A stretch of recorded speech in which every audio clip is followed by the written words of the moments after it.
Welcome to Builders of a Better World podcast, a space for depth, clarity, and honest conversation, where presence matters more than performance. Let's begin. Hiya, welcome back to Builders of a Better World. My name is Ashlieya. I have a really exciting guest with us today. Builders of a Better World, a collective mutual mission to better the world, just like it sounds. Thank you so much for being here. I have one of my dearest friends, somebody that I have grown really, really close to in a very short amount of time, actually. But she has a very special insight and expertise that, in my opinion, is very much in alignment with owning oneself, getting very comfortable with that authentic version of you, knowing how to optimally function, use your body, your physiology, all the things to help you live the highest version of yourself, which is our way of building a better world. To start the show, we're going to do our vow of authenticity. Yeah. So my definition of authenticity, right? Being in alignment, living my truth with regards to what I need to do and be in order to be the highest version of myself, and being unwavering in that conviction and that purpose. That's my definition of authenticity. So my vow would be to only share and speak in alignment with that which is the highest version of myself.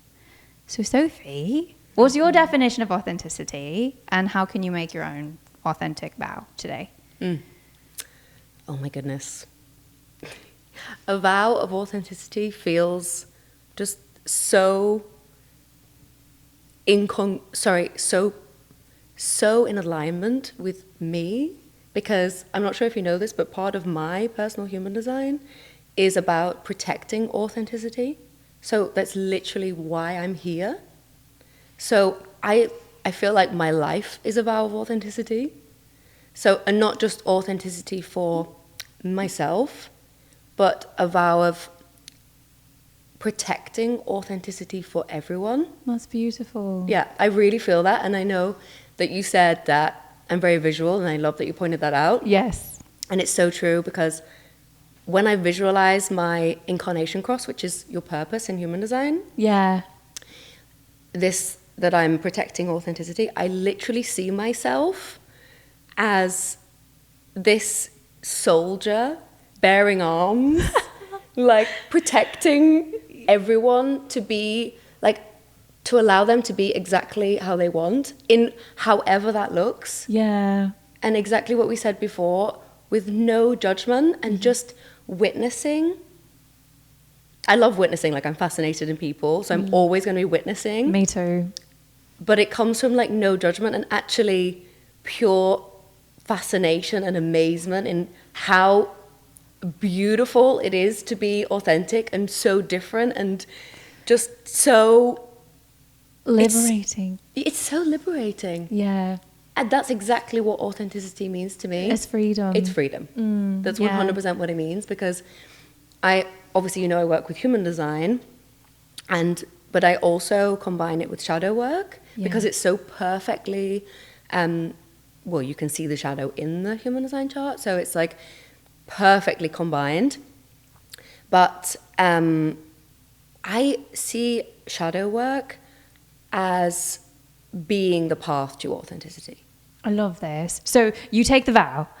Great, because I have all the questions, and now we need to segue in, because you brought up human design, so we need to understand what that is, firstly. Okay. And then talking more specifically about shadow work. Shadow work for me, totally, exactly everything you've been saying, it's what helped me get the most definitive understanding of where I need to be and how I need to get there. Right. Very important. So, okay, backing up. Human design. So I didn't know about human design until I met you.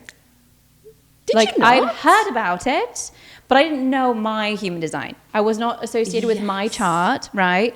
So other people throughout the duration of my life have approached me with this and said, oh yeah, human design. And as we've talked about before, it was the same thing as, you know, astrology to me. I remember you saying that. Where I was going, oh yeah, no, I don't really, I am who I am, and nothing is going to define it for me. And, you know, I didn't buy into it.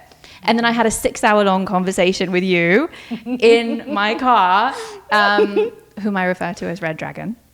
We had a 6-hour-long conversation in Red Dragon, and a lot of it was about human design and my chart. And I was like, oh my God, how do you know me? Because so many things are defined in your human design. So what is human design? I know. Go on, like take your time, ramble, like Whoa. go for it. Like That, yes. you know, that's always the hardest question for me to answer, because I can very easily take someone's chart and talk about for 10 hours about someone's chart. I find it fascinating. I love it. I can go super deep. But to actually pin it down what it is, it's so huge that it's really difficult to say, and it also means different things for different people, to be honest, because it's so huge that you get what you need from it. But let's just say that it's an esoteric personality test combining, and the reason why I love it so much is because it really combines the right brain and the left brain, the logical and the intuitive, and that's what really got me, because actually naturally I'm very logical. Naturally, I grew up also like really not believing in anything esoteric, but naturally I am very logical. So human design was a great gateway for me to come into this kind of esoteric world. Yeah. So it really combines science and esoteric. So let's just say that it combines ancient teachings such as the Kabbalah, the I Ching, which is the oldest book in existence. I love the I Ching. It's in my office, literally right on the other side of this wall. Yep, go on. Yeah. And then it also combines the chakra system, the Hindu chakra system, with 7 chakras, but in human design we have 9. Energy centers, we call them.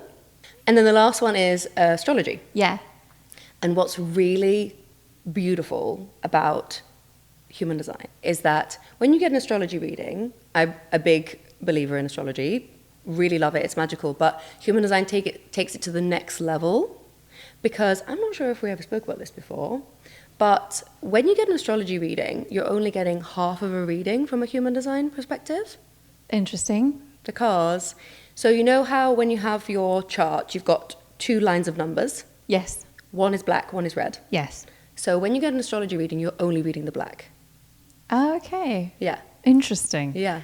And so that's why human design is just a layer deeper.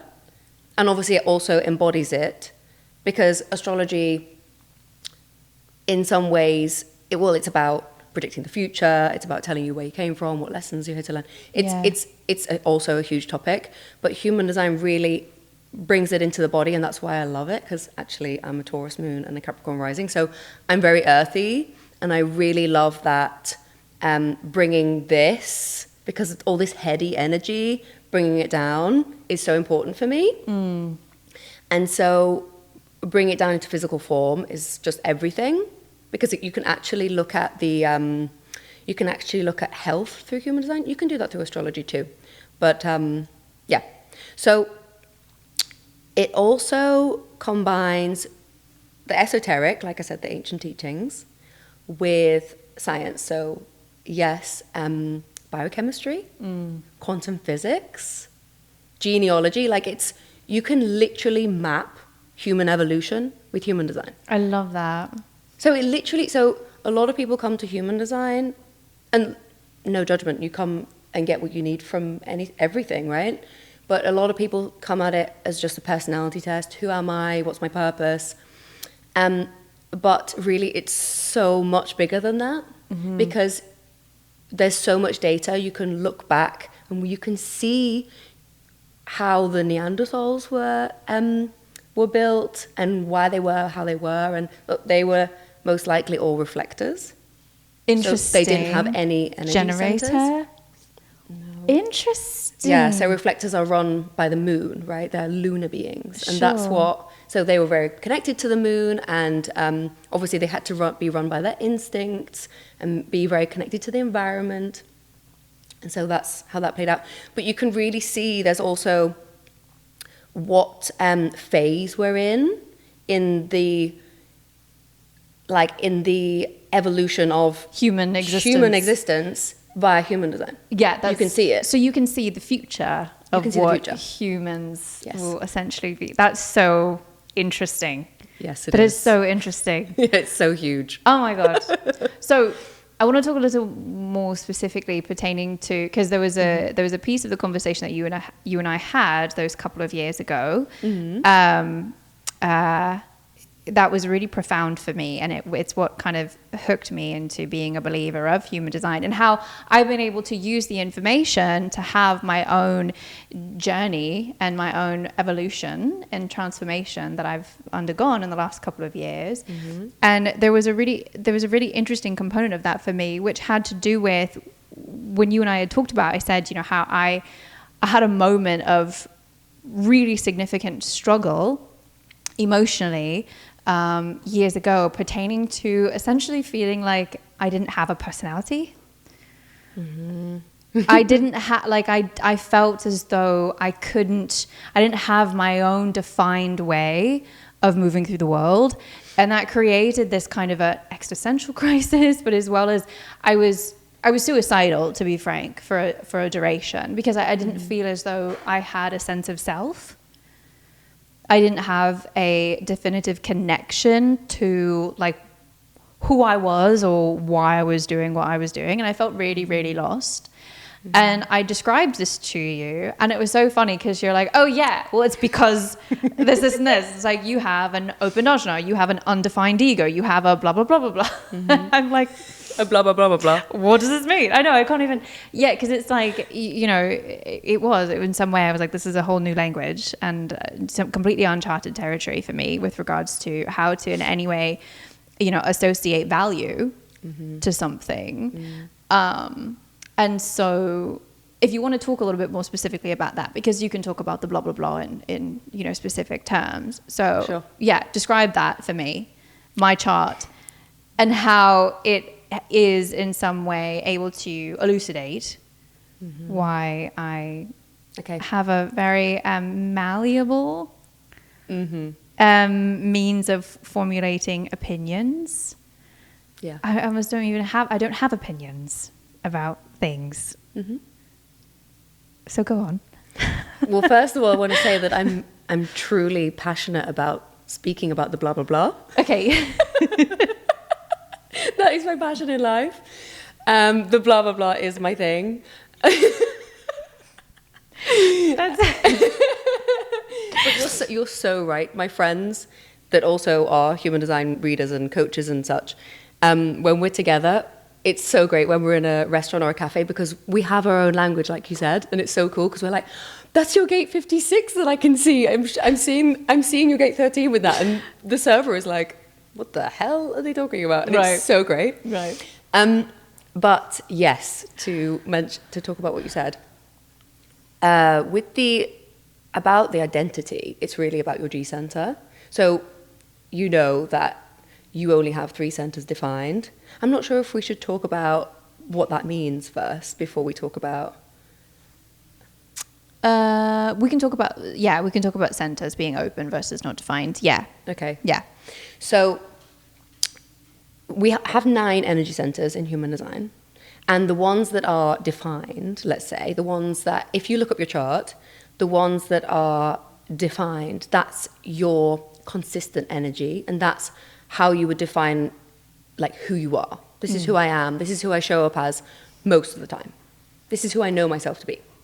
But then where you're open, where it's white, is really where you're very sensitive and you're open to the environment. And so obviously then that creates a situation where you're different in different environments because you're amplifying the environment in those places, right?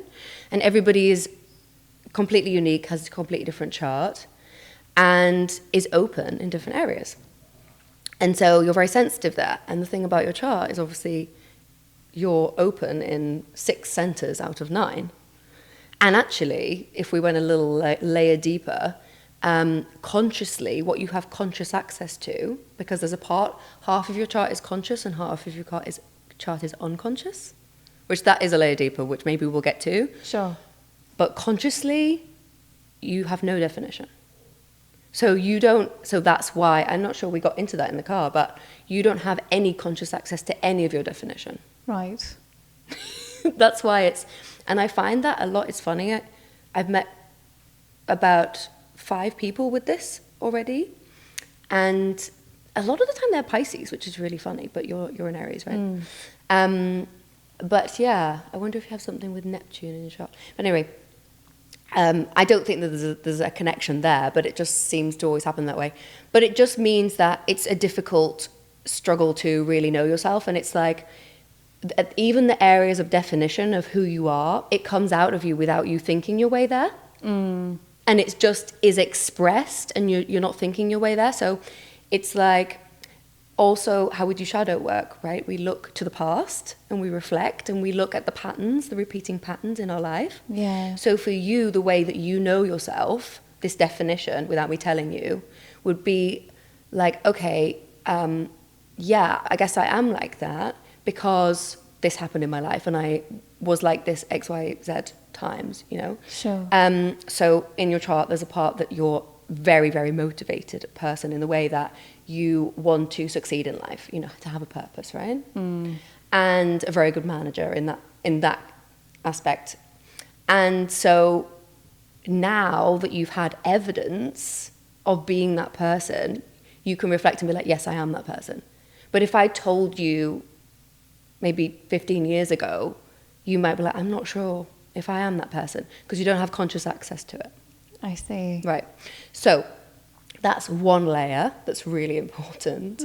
But also you have an open G center, which I do too, by the way. And it makes you extremely sensitive to the environment. It's all about the environment.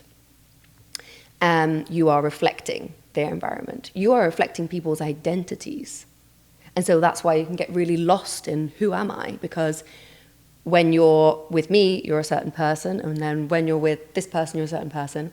And, you know, it really just depends on how you look at it and how you feel about it, because it can really be expressed in a beautiful way, as you know now. Yeah. That you'd get to experience all these different identities and become extremely wise about what identity means and how that's expressed through people. Cut to me literally writing the book. Just saying. Right, yeah, exactly. Totally. And the authenticity from the open ego. Yep.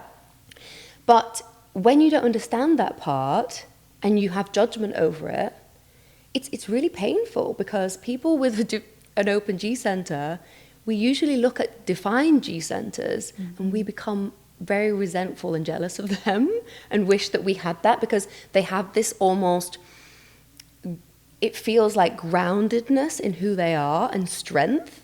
Like, I am this person all the time, and this like assuredness of who they are. Yeah. And it's like, I remember I always saw people, you know, we always attract what we need to see, our lessons in life. And so I was always attracting defined G centers. And that's actually how it works with human design. You usually attract the opposite to you, which is how the genetic imperative comes into human design. It's so fascinating, you know, because obviously the genetic imperative is to have a gene pool that's healthy, that's right. We need to be different. You know, that's why it's against the law to marry your brother and all this stuff. And it's the same with human design. We attract the opposite to us to keep the gene pool healthy. Yeah, to keep it strong. Yeah. But you can literally map it out. You can see it in someone's human design. So interesting. Yeah. So you're non-emotional, and a lot of the time non-emotionals, they attract emotionals. So, and like, well, everything in a chart really, but it also really, I noticed it also really depends how much judgment you have over that center. And then you'll likely attract that, because that's your lesson, that's what you're here to learn. Sure. So, yeah, with the defined G center, we usually come from a place where we look at these people and we're like, I want to be like that. I want to be so sure about myself and like know who I am and know my path and know my direction and feel loved and feel like I love myself because I know myself, right? Because how can you love yourself if you don't know yourself? Right. So that's where the tricky point comes in. And getting comfortable answering other people's questions when they say, well, why don't you have an opinion about this? Right. Why don't you have perspective? Oh, I saw you with this person and you were emulating this type of an energy, and now you're this and it's completely different. And what is that? And they, you know, there was a lot of I was in worlds where in social groups, there was a lot of criticism over my ability to kind of chameleon myself into different social situations. And I could put on these varying personas that I just felt were most appropriate, subconsciously, of course. I would just do this organically, where I would just all of a sudden meld into this type of, you know, way of moving, way of speaking, you know, all the things, even when it comes to my accent, for example. Like I can sound so American and then completely English. And then I go to Ireland and it's like, nonetheless. So people were noticing that. And I, in some way, was being accused of being disingenuous. Right. And then I went, what, am I disingenuous? Like, am I an inauthentic person? Yep. Like, because I don't have this strong semblance of identity, when really that was a bunch of bullshit, and I'm extremely fucking authentic. And now I have my way of defining my identity, but it took a journey to get there. And having that conversation with you was a really important part of that, in being able to understand myself on this, you know, much deeper level, and being able to use it as an advantage. It wasn't just informing me of the way I am. It really, you know, just gave me this sort of an insight to then further decide who I am. Which is extremely powerful. So I'm very, very grateful for that, like completely. And now I'm a huge advocate for anyone to, you know, do a reading and have a good understanding of human design and what their human design is. So I'm a good, you know, advertisement for you and for your work and for your services. Wonderful. Yes, of course, of course. Good checks in the post. Yes, exactly. Check the comments below. Okay, great. So I want to talk a bit more about shadow work now, if you don't mind. Sure. I had a lot to say to what you just said. Oh, go for it. Then but respond that's okay. to that. No, respond to that. Go. That's totally fine. Well, I'm not sure. I think I actually might forget now. You think you might. It's a tool, human design. It can be a tool. I had spoken about how I, you know, received your insight, and then I made decisions. That was it. Okay. Yeah. And I absolutely loved so much when we had this conversation, because there are so many people that, you know, you give readings to. And really, I'm not attached to a reading, what I give someone, because what they do with that information is totally up to them. Yeah. But it obviously feels really good and makes me happy to see when someone is able to work with it and make improvements and feel better from that. That feels really, really good. Yeah. And what's really, and it's so true, because it's actually called the Human Design Experiment. And that's why it's really important that it's not a personality test. It's an experiment. Right. So actually the founder of Human Design, he's called Ra Uruhu, he was Canadian. He talks about how he didn't even believe it himself at first. And so for years he kept it to himself. And then he realized, he was like, well, this works. But even when he started talking about it and teaching it, he always said, don't just believe me. Like, experiment with it and use it yourself. And if it works for you, great. If it doesn't, don't, like, move along.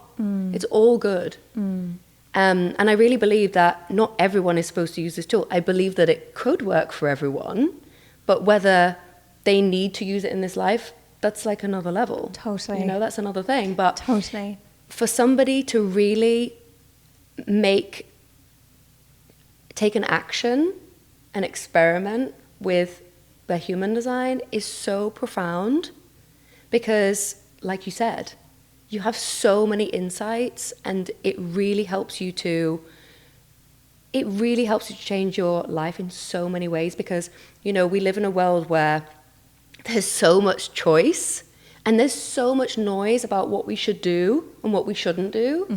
And that's why human design is like, cut out the noise. Like, you don't need to listen to this nutritionist saying this, or like this fitness person saying this. Listen to your body. And obviously a lot of people are saying, listen to your body. But human design tells you how. Yes. And that's what's so beautiful. Yes. And human design, as you spoke about earlier, something really important to me, it's a really good balance between spiritual as well as science. And that is something that I just, it resonates with me so completely. I like to say that science explains spiritual, because for me it does in so many ways. We could have a whole conversation about that. Oh, yeah. But I just wanted to acknowledge that piece of human design, because there are a lot of people that are like, oh, woo woo, and it's not. It's not. Yeah. So that's really important. Another thing, though, to speak about kind of what you just said, for me, there was an aspect in my own personal journey and discovering my sense of self and value, and how I was going to assign value to who I am and how I choose to move through the world, which is all a part of what Builders of a Better World is, right? It's that inward to outward process of investing in yourself. That way you can, optimally contribute to what is around you, right? That's what Builders of a Better World mission is. So I had to go through a little bit of a journey for me where I needed some semblance of external validation from multiple different sources before I really let it kind of sit in. I was on this really profound spiritual journey, and human design came into my life at this time. And that opened me up to astrology, and that opened me up to this idea of psychic intuition and gifts, and really honing in on a faith-based understanding of creation and, all of how we are, the laws of this land, basically. And the thing that is incredibly interesting and absolutely wonderful is the fact that all of those different things validated each other. Yes. At no point did anything contradict the other. That which I was feeling during my meditations, that which I felt very open to receiving from whatever higher source I am able to be so privileged to connect to, in alignment with the synchronicities of our conversation and the specific things that you said in the way you spoke about them. The specifics in my chart, and then investigating in astrology and having an astrology reading, and that being affirmed in the astrology, to then it led me down this really wonderful path where I felt like I was receiving all of the bits that I needed to receive to arrive to where I am now, emotionally, physically, spiritually. Once you seek this information, once you ask yourself the questions, and then you allow yourself to be open to the answers, there are so many different ways you'll receive these answers. When you're asking yourself, who am I? What is my purpose? If you start with those questions and you just allow yourself to then further investigate and be open to the answers, you'll receive answers. Yeah. In every day, every moment of your life. I believe sitting at a traffic light, you'll receive an answer if you're just open to it. Yeah. And do you know what's so beautiful about what you said is that that it was almost a gateway for you, because that's 100% what I believe it is. Because yes, a lot of people think these things are woo-woo, and that's totally fine. Like, you don't have to believe in it. It still exists whether you believe in it or not, by the way. Yeah, exactly. It doesn't need your belief in it. It doesn't need your approval. It carries on without you. It's okay. Yep. It doesn't need your belief. But you can choose or not. But what's so beautiful is that it's such, I always talk about also Joe Dispenza as being a gateway, because he also combines the two. Oh, the science and yes. Right? These people, like these modalities and these people that combine both are just so magical, and there's such a beautiful gateway for people that and that's why there's just been this explosion recently. I really believe that. But human design is so beautiful because when you have a reading without questioning how it works, because there actually is a scientific reason, but really that is also quite difficult to fathom, to be quite honest, even the scientific reasoning behind it. But when you have a reading, there is, let's say, I've never met someone that has said that's not me. So there's no denying that it is you, right? Because it's just so specific. There's no waffle about it. There's no this or that. It's like, it's so specific. And so there's some part of you, and not from your mind, but there's some part inside that's like, it expands somewhat. And also, your capacity in your brain like expands, your awareness expands, because you're like, okay, well, if this exists and I can't explain why it exists, then what is reality? Right. What is the reality that we're living in? And how does it really all work? I've got to question everything now, because if this works and I can't explain it, then I have to question everything. And skepticism is healthy to For some sure. extent. You know, investigate, do your research, question, be curious, like, you know, all of the things. That's very valuable. Absolutely very valuable. And I was skeptic, you know, for a long time, but I asked the questions and I wanted to be open to the messages, to the answers, to the response, that whatever, be it whatever modality or theory or, you know, trade, I guess. I don't know. Like, you know, there's people that have all these various different ways of answering these questions for us, because we ask the questions all the time. And so you just have to be open to it if you choose to be. I think that's so true what you said about being skeptical, because to be honest, I think that most people, and I myself was there. So like I speak from experience. I was living in a place where I wasn't questioning things. I wasn't skeptical enough. Yeah. Right? Yeah. It's when you become skeptical, when you start to question things, that your mind opens. So it's actually a really beautiful thing. Agreed. It's a positive thing. I totally agree. Yeah. Can we get into shadow work? Absolutely. Okay, because that's something that you have felt very called to when it comes to human design specifically. Yes. So I would love to just open the floor to hear you just talk about that, whatever it is that you feel called to share.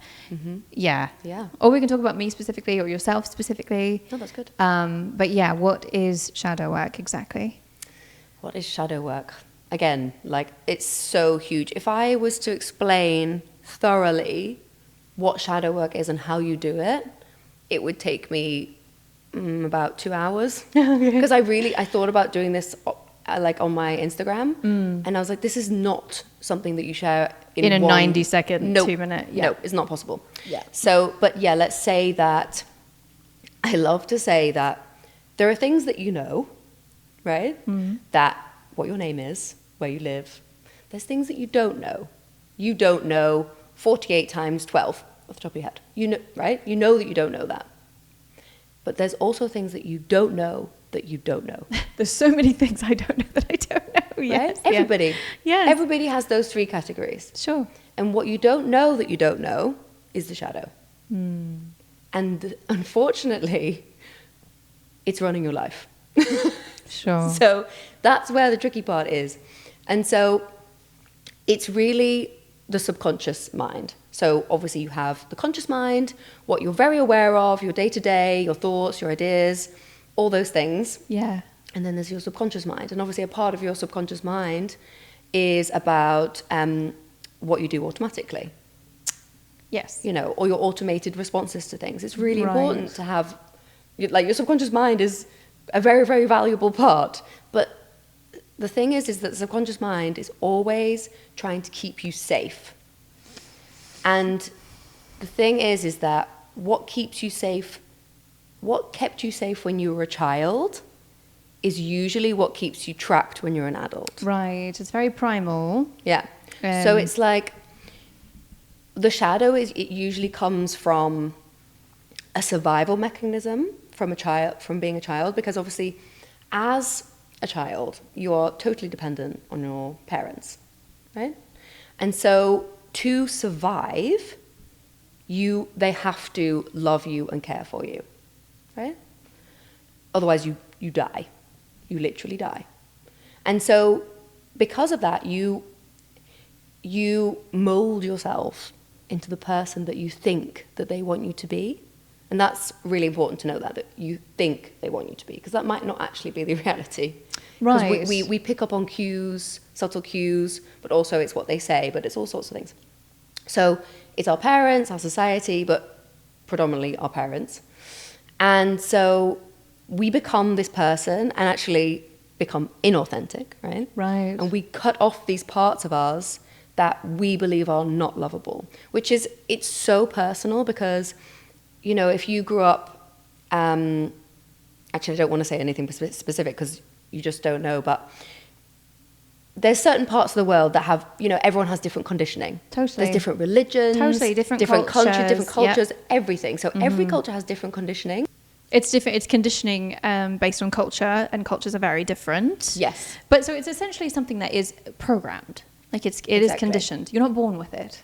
No, you're not born with it. Yeah. Definitely okay. not. Definitely not. It's something that's learned. It's a mother wound, father wound, all the things that we talk to our therapists about. Yeah. Yeah. It's all those things. Yeah. It's all those things. Yeah. And it's all the things that we don't even know that are there. Right. And so there's so much in there. There's like emotions, for example. So a lot of people, especially in the UK, because, you know, there's a lot of judgment about being emotional. Yep. Right? Yep. Some cultures, they're totally fine with being emotional. Yep. Right? But in the UK, it's very suppressed. Mm-hmm. And so, you know, anger, sadness, all the emotions, there's a lot of judgment over it. Yep. So that's in the shadow. And actually, so much so that people, like I said, they don't even know that they're angry. Right. So I personally, speak from experience, I would have said to you 4 years ago, I'm not an angry person. I don't get angry. No, I'm not an angry person. It's just really suppressed. It's so suppressed that I never felt it. Like, I never had conscious access to it. Right. My body, like, I couldn't feel my body. Right? So that's another part of shadow work, feeling your body. But so we deny these parts of us, so emotions, but then also there's really beautiful things there, like our greatest skill, and that's what we look at in human design. So usually your conscious sun, so because it's the brightest light, right? It's the sun, it's your brightest light that you're here to shine. Yeah. With the brightest light, you get the darker shadows. So usually that's where your darker shadows are.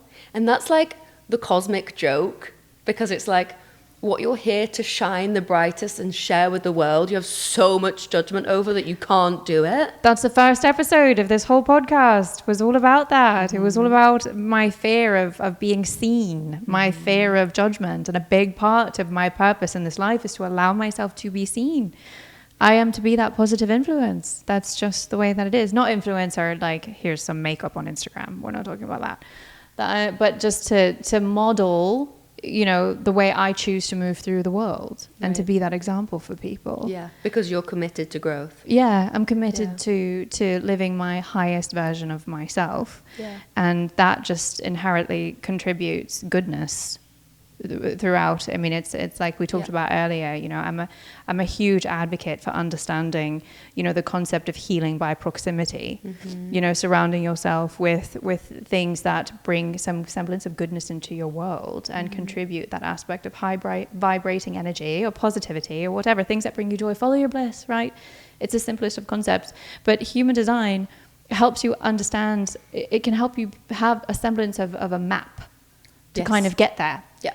And the shadow self and understanding that part of things is like, well, here's understanding, you know, when you're living in a way that is in some way maladaptive to getting there. It's the, you know, gravitating towards pain as opposed to towards pleasure, which is how our lizard brain is programmed, which is what you were talking about earlier, you know, the subconscious mind being designed to keep us safe. It's this very, you know, simplistic, you know, kind of unevolved, you know, way for us to just keep ourselves alive. Yes. It's just a survival mode, you know, but the other side of it is thriving and really living in this existence where you're, you know, optimally just living in the moment, be it good or bad. We were talking about earlier about, you know, this idea that to be the fullest human, you have to experience the good and the bad. And you have to allow yourself to be in those states where you are experiencing pain, suffering, hurt, jealousy, rage, all these things that might not be comfortable. But then on the other side, there's all the emotions that, you know, make it worth it, in my opinion. 100%. And all the feel-good stuff. And my whole existence is understanding how, you know, you can intentionally focus on all those good bits and therefore receive so much more of them, you know. And yeah, it's just, I was so relieved to know that And that's a big part of why I'm doing this podcast. I was so relieved to know that I wasn't in some way broken for not having what I perceived at the time to be a defined personality. Mm-hmm. And as we were speaking about earlier, I've come to own that part of myself, and not just own it, but I see the benefit in it. You know, there are so few things I really care about in the best way possible. I care about a lot of things. The few things I care about, I care very deeply about. My family, love, you know, all the things. Standing by my convictions, you know, I have a very profound gravitation towards justice and like ensuring that things are fair and, you know, all of that. I care very much about that. But with regards to like favorite color, food, what we eat for dinner, different things, like I don't care about that. Politics, like certain things, I can understand both sides. I can understand everyone's opinion. I think there's value in everyone having an opinion, and I don't have a defined way of thinking and feeling about those things. So therefore, I don't put a lot of energy into other things other than that which propels me towards my ultimate goal and purpose, which is ultimately where I feel the most fulfilled and happy. I think that's so beautiful because, well, of course, it is in your chart to be very open and to be open-minded and to see every perspective. That's one of your greatest skills, right? But at the same time, you said something that really resonates with everybody, because it's about allowance. And when you come from a place of allowance, you're not resisting. Exactly. You're not resisting reality. Exactly. And it's not that you don't work towards growth still. You know, you've got to have a healthy balance. You're still working towards growth, but allowing what is and not like working from a place of non-resistance is so important. And especially because I also work with emotional release, and that's a big part of it, allowance. Like, what is the emotion coming up? What do you feel? And seeing it without judgment and just witnessing it and allowing it. Can you allow that to be there? Right. Can you allow for this shadow that we've now pointed a very bright spotlight on that you didn't want to see? Can you allow it to be there, even in all its ugliness to you, by the way, because it's not ugly to other people necessarily. Right. But can you allow it to be there in all its ugliness to you instead of judging it? Right. And that's what shadow work is. It's about looking at the parts of us that we believe are unlovable and allowing them and loving them. The first step is allowing. Yeah. Second step is loving and embracing them, right? So, for example, for me, there was, in my chart, there's a big part about communication. And there's a big part of my chart that it's about taking big subjects, such as human design or astrology or something, and breaking it down almost into bite-sized format and simplifying it. And so that's the high vibration. That's the high expression of this gift, let's say, for me, right? Sure. But the low vibration is feeling so different because I'm looking at big concepts and I'm seeing things from a different way than other people do, a very individualistic way. And sometimes I'm looking kind of into the future, let's say.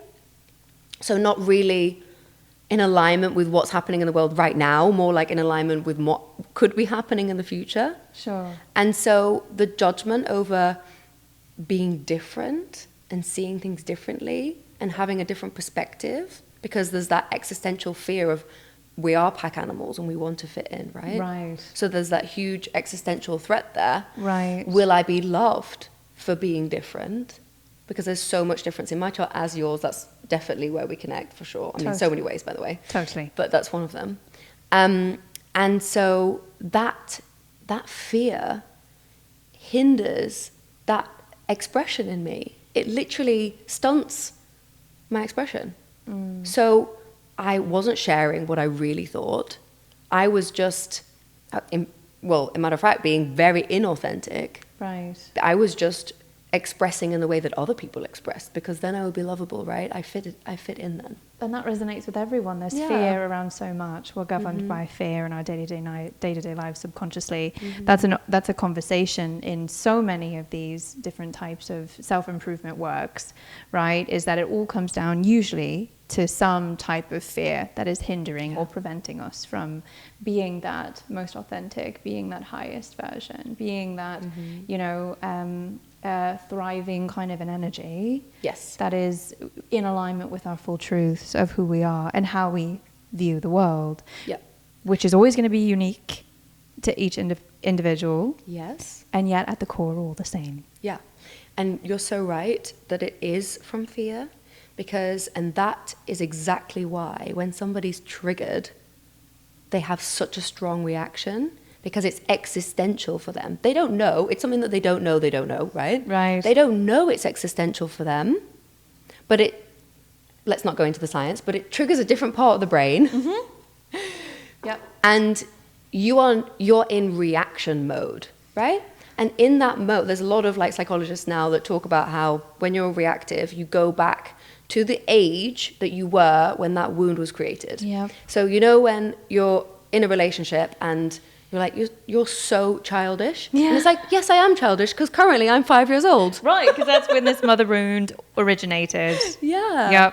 Yep. That's where you're working from in that moment. And you're totally unconscious. Totally unconscious. You don't have control over yourself in that moment. And that's why the shadow work is so important, to gain control, to gain self-awareness. Literally, and that's what I wanted to say earlier, is that, I think I did say, that I really believe that shadow work is the gateway to authenticity. Yes. Because it is the gateway to consciousness. I'm sure there are other ways. I'm biased, of course, because it's what I do, but I really so strongly believe that it is the gateway to becoming conscious and aware of why we do what we do and who we are, really, because most of us, like the science that say, but by the time, Joe Dispenza talks about it, by the time you're 30, it's like 80% of what you do is automated or something. Yeah. Yep. Right? Mm-hmm. Yeah. I'm going to his next retreat, by the way. I'm so excited. Okay. Yeah. I love him. Go on. So a lot of, some of that automation might not be hindering you, but a lot of it is because it's from the shadow. Right? Yeah. And it's those patterns that we're stuck in that we don't want to be, but we don't know how to get out of. And that's what's so frustrating. It's like, it can hinder your life in so many ways. You're attracting really disrespectful people into your life. You're attracting cheating partners, or you're not able to make healthy relationships, or just make friends, or be fulfilled in your job, or there's all sorts of things that it can. Or also, with health as well, it can stop you eating healthily, going to the gym, doing what you need for your body. Totally. It's so sneaky. It's so sneaky, and that's why doing the digging is so important, to really understand why can't I? What is getting in the way of me not being able to do this? Because my conscious mind is very invested in doing this thing. My conscious mind is like, I'm going to do this thing. Right. But there's something that stops me doing it. And what is that? And that is the shadow. Yes. Just speaking for myself, and maybe this might relate to you as well, and then I think we can wrap up this first episode here. But in my desperation to choose to transform, to definitively make the decision where I was going to go, okay, I am going to, for the better, improve. I'm going to grow. I'm going to expand. I'm going to change, right? And change being the operative word there. I moved forward in my life very consciously, going, I am going to start navigating things differently. Right? Because I was really unhappy. and I, for a long time, didn't think I could be happy. I literally thought I was a broken person that was dealing with all this negative karma because I was the descendant from this monster. And I was this spawn of the devil that was simply here to be this awful human being that was contributing in all these detrimental ways. It was terrible. And coming out the other side, I feel the exact opposite. And now my life is committed to the better and the good and the light. And in order to get there, to what you're saying, I had to honor the dark. I had to honor the fact that there were parts of me that did not serve. And I had to look at them and get really comfortable with them. And to this day, there are parts of me, I have this little joke with those in my inner circle. I'm like, I'm bitchy and I love it. Sometimes I'm not perfect. Sometimes I don't navigate things the best way or the most efficient way or the most constructive way.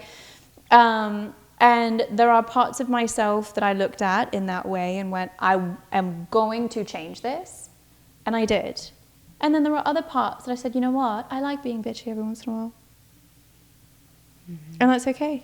I like sleeping in sometimes. I call it my herkle-durkle days. Mm-hmm. I like herkle-durkle every once in a while. I love it. I sleep in, and I am in some way perceived as lazy, maybe, from someone externally looking in. Mm-hmm. And I don't care, because you go back to that non-judgment and that idea of unconditional love. And it takes both. It takes the dark and the light. But if there are things that you really don't want, or you don't... I looked at it as... You know, my depression, I was told that I was a depressed person. I was diagnosed with depression. I had chronic depression, and for years I was medicated, and you know, there were several doctors that said, well, this is just the way your brain is. Mm-hmm. This is just the way you are. And eventually I said, fuck that. Yeah. And I chose to change. I chose to change. And so my point is that there are times where you take the hard looks and you have your list of things where you go, well, this isn't great, you know, and you can pick the ones that you want to invest in, and you can pick the ones that you want to, you know, kind of just completely transform. And then you can keep the other ones and be okay with the way that they are. So you have the power, and that is your choice. Do you know what's so beautiful about what you just said? Is because in your chart, I just had another little look, by the way, because I wanted to refresh it in my mind. You're so individual in your chart. So there's, if anyone looks at their chart, you'll see boxes and lines, and you can imagine it like a circuit board, right? And your circuitry, the way that your energy flows, is very individualistic. So some people, they're more tribal, so they're more about their people and their family and their close-knit tribe.